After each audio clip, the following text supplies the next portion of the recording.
Quem é o novo técnico do Vasco da Gama? O Cruz Maltino anunciou nessa sexta-feira que fechou com Pedro Emanuel, português de 51 anos de idade, para ser preciso. Ele nasceu na Angola e se naturalizou português. Carreira quase toda voltada no Oriente Médio. Ele chegou a ser auxiliar técnico no Porto, mas ficou 8 anos no Oriente Médio, entre times da Arábia Saudita e também dos Emirados.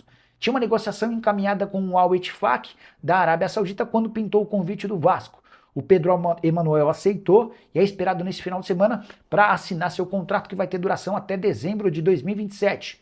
Dessa maneira encerra-se assim uma grande novela que marcou os últimos dias do Vasco, com várias tentativas frustradas na busca por um treinador.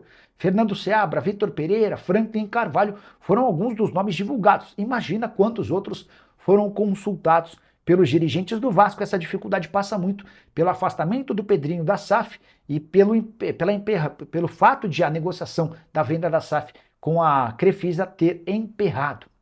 De qualquer forma, o Vasco passa a partir da próxima semana a ter um técnico e já começa com um jogo importante. Na próxima semana tem Campeonato Brasileiro pro Cruz Maltino, confronto contra o Vitória. O Vinícius Pinto, além do técnico, teve mais especulação de contratação para o Vasco, várias. O Nelson De Ossa, por exemplo, De Ossa, que é volante do Betis, jogou no Monterrey, já foi alvo do Palmeiras, ele tem tratativas avançadas com o Vasco, mas ele precisa que a SAF do Vasco seja vendida para o Marcos Lamáquia para que a operação possa avançar. Cristiano Oliveira está falando que caiu a liminar do Vasco. Vamos só dar uma confirmada nessa história, informação super importante. Urgente, desembargador César Cury derruba a liminar proferida anteriormente e Pedrinho está de volta ao comando da SAF. Que boa notícia, cara. Que boa notícia. Espero que essa decisão seja mantida por algum tempo para que o Pedrinho possa avançar na venda da SAF. Que legal, tá bom? Tomara que isso tenha efetividade e o Vasco consiga avançar nessa história. Novidades no Vasco, Nicola, contratações e SAF. O Eli, tá tudo pendente em relação a essa história da venda da SAF do clube, tá? O Vasco tem alguns nomes engatilhados, como o De Ossa, volante que chegaria por empréstimo, com opção de compra, jogador que pode custar até 12 milhões de euros, tá? Ele, inclusive, se apresentou na pré-temporada do Betis hoje, diante da falta de acerto com o Vasco. Tá tudo encaminhado, tá tudo acertado, mas o Vasco só pode canetar essa operação se tiver como dono o Marcos Lamáquia. O Marcos Lamáquia havia autorizado essa negociação, mas enquanto o Marcos Lamáquia não for dono da SAF, essa coisa fica em stand-by. E por que eu tô colocando agora no condicional? Porque desde a semana retrasada, coisa de 10 dias, uma decisão na justiça retirou o Pedrinho da parada e criou a imagem de um interventor, que é quem dá a canetada no Vasco. O Marcos Lamáquia e o pai dele, o Zé Roberto Lamáquia, que é o dono da Crefisa, já deixaram bem claro que só vão fechar a compra do Vasco se for com o Pedrinho na presidência. Caso contrário, não há negócio. Até porque foi o Pedrinho quem, nos últimos 2 anos, tratou e discutiu essa negociação. A negociação das mais antigas. Eu vou até fazer uma confidência para vocês. Vocês vão lembrar que quando o Pedrinho é eleito presidente, o Edmundo era muito próximo ao Pedrinho, mas muito próximo mesmo, né? E eu mantinha um bom contato com o Edmundo, uma boa relação com o Edmundo, e o que o Edmundo me dizia lá nos 3, 4, 5 primeiros meses da administração Pedrinho é de que quem estava comprando o Vasco era o Zé Roberto Lamáquia, a quem ele se referia de forma até carinhosa como o velho. O velho é quem está comprando. E aí eu falava, mas Edmundo, o que está todo mundo dizendo é que eles estão tratando dos name rights, que eles estão tratando de um empréstimo. E o Edmundo tinha a informação de que não tinha nada disso, que a negociação era para a compra da SAF do clube. A repercussão no Palmeiras foi muito ruim na oportunidade. E aí dá para entender que o Zé Roberto Lamáquia deu uma freada na negociação e quis tentar encontrar um outro modelo. O modelo que se encontrou foi de colocar o filho dele, o Marcos Lamáquia, como o cara para tocar essa negociação, embora o próprio Zé Roberto Lamáquia já tenha admitido mais recentemente que o filho tocaria, mas com o aval financeiro dele, enfim.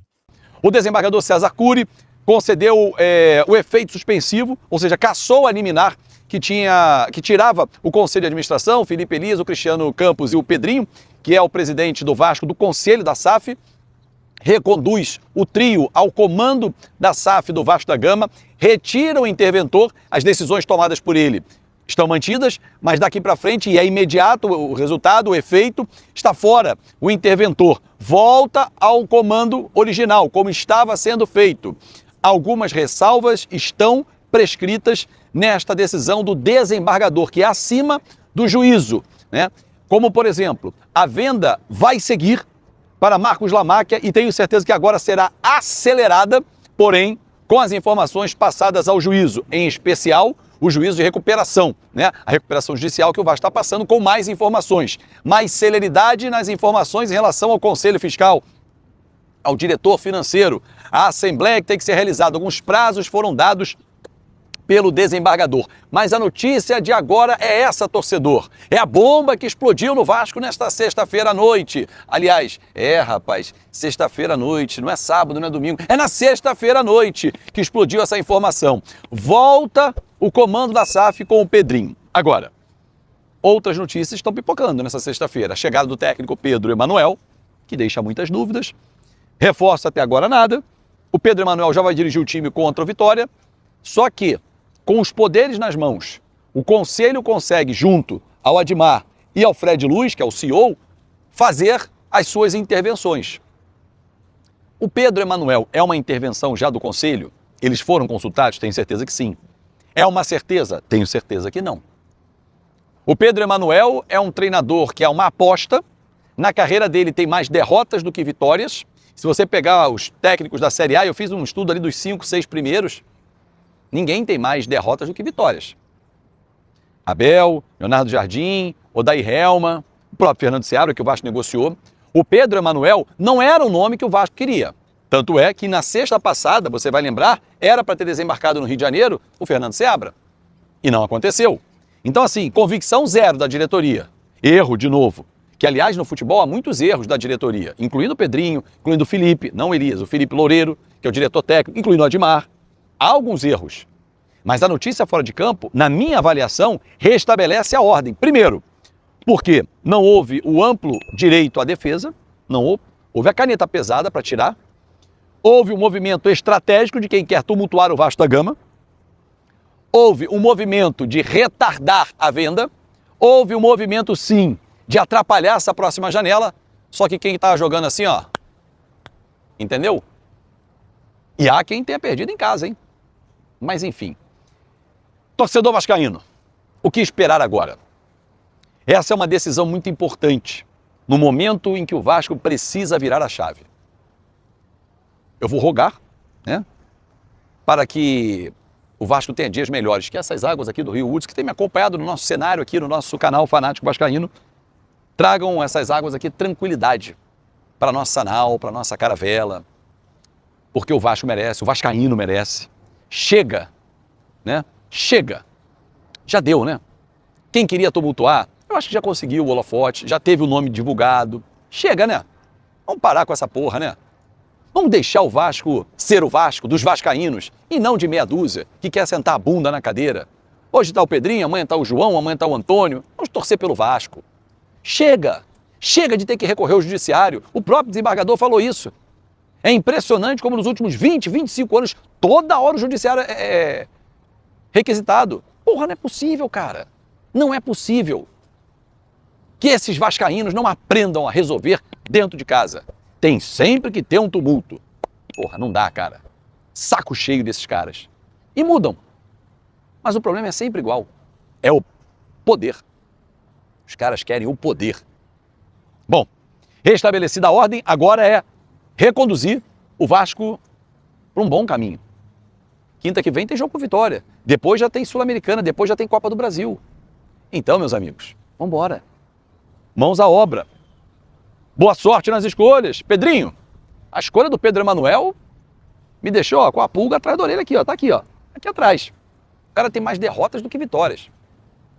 E eu desafio algum torcedor do Vasco, ou algum cagador de regra aí pela internet, a ter visto 5 jogos dos times comandados pelo Pedro Emanuel. Mentira! Se alguém disser isso pra você, mentira. Joga no chat GPT que você vai ver quem é o Pedro Emanuel, o jeito que ele gosta de jogar. Aí vão ver os cagadores de regra lá, ele gosta de jogar no 4-2-3-1, ele tem um esquema de transição em alta velocidade, às vezes ele varia pro 4-3-3, porque ele gosta das linhas mais próximas. Ah, vamos cagar regra na casa do Carvalho. Porra! Desculpa aí a família Carvalho, Rogério Carvalho, todos os meus amigos Carvalho. Porra! Ninguém conhece. É uma aposta. É uma aposta. Eu vou torcer muito para dar certo. Mas o Pedro Emanuel é uma aposta. Ninguém conhece. E ele também não conhece o futebol brasileiro. Não conhece o futebol brasileiro. Ah, ele vai precisar de tempo para se adaptar. Aí não. Aí não pode. O tempo para se adaptar, ele não pode ter. Desculpa, Pedro Emanuel, seja muito bem-vindo ao Vasco da Gama, mas você não vai ter tempo para se adaptar, porque quinta tem jogo, no outro fim de semana tem jogo, depois já tem decisão da Sul-Americana, tem decisão da Copa do Brasil. Desculpa, tempo é uma coisa que você não vai ter no futebol brasileiro. Não sei se te contaram, você ligou para teus amigos, ninguém te contou isso, então eu te conto, tá? Pedro Emanuel, seja muito... Perdão. Pedro Emanuel, seja muito bem-vindo ao Vasco da Gama. Mas se você precisa de tempo, você veio para o lugar errado. Porque aqui no futebol brasileiro não se dá tempo. Aliás, Pedro Emanuel, você conhece o futebol brasileiro? Tenho certeza que não. Ouviu falar, viu alguns jogos? O elenco do Vasco você não conhece. Eu posso te apresentar. Tem um goleiro muito bom, debaixo das traves é fantástico, sai mal do gol, não tem a saída de gol eficaz. Os nossos laterais estão cansados, os nossos laterais não são mais aquele apoiador. E se você gosta desse tipo de jogo pelo lado do campo, cuidado que esses laterais precisam, acelerar o jogo, algo que eles não têm feito há algum tempo. A nossa zaga não é confiável. A nossa zaga, inclusive, faz gol contra. Não sei se você está sabendo. Não te informaram? Os nossos zagueiros gostam de fazer gol contra. Tem um que é muito bom, mas precisa estar melhor acompanhado, que é o Robert Renan. Os nossos volantes, cara, tem um fantástico. Torceu o tornozelo, tem problema de tendinite, que é o Thiago Mendes. Enfim, esse é o capitão, esse é o cara para você colar. O Barros tem futuro. Tô só te ajudando, Pedro Emanuel. Vai na minha. O Rojas, acorda esse cara. Ele tem talento, mas é um talento desperdiçado nesse momento. E no ataque, meu amigo, tá feia a coisa. O Andrés Gomes quer ficar, não sei, tá voltando da seleção colombiana, onde teve uma participação muito fraquinha na Copa do Mundo. O Spinelli, vai meter gol, não vai? Brenner? São os presentes que foram deixados pelo Fernando Diniz. Do lado direito, quem é que joga? Rinestrosa? Nuno vai jogar? Você vai acordar esses caras? Se você acordar e fizer um grande trabalho, eu vou aplaudir. Mas você vai ter muito trabalho pela frente. Não sei se te contar a verdade, mas eu tô aqui para trazer verdade para você, Pedro Emanuel. Seja bem-vindo ao Gigante. E Pedrinho, vambora. Vamos voltar a comandar a SAF aí e botar o Vasco no rumo.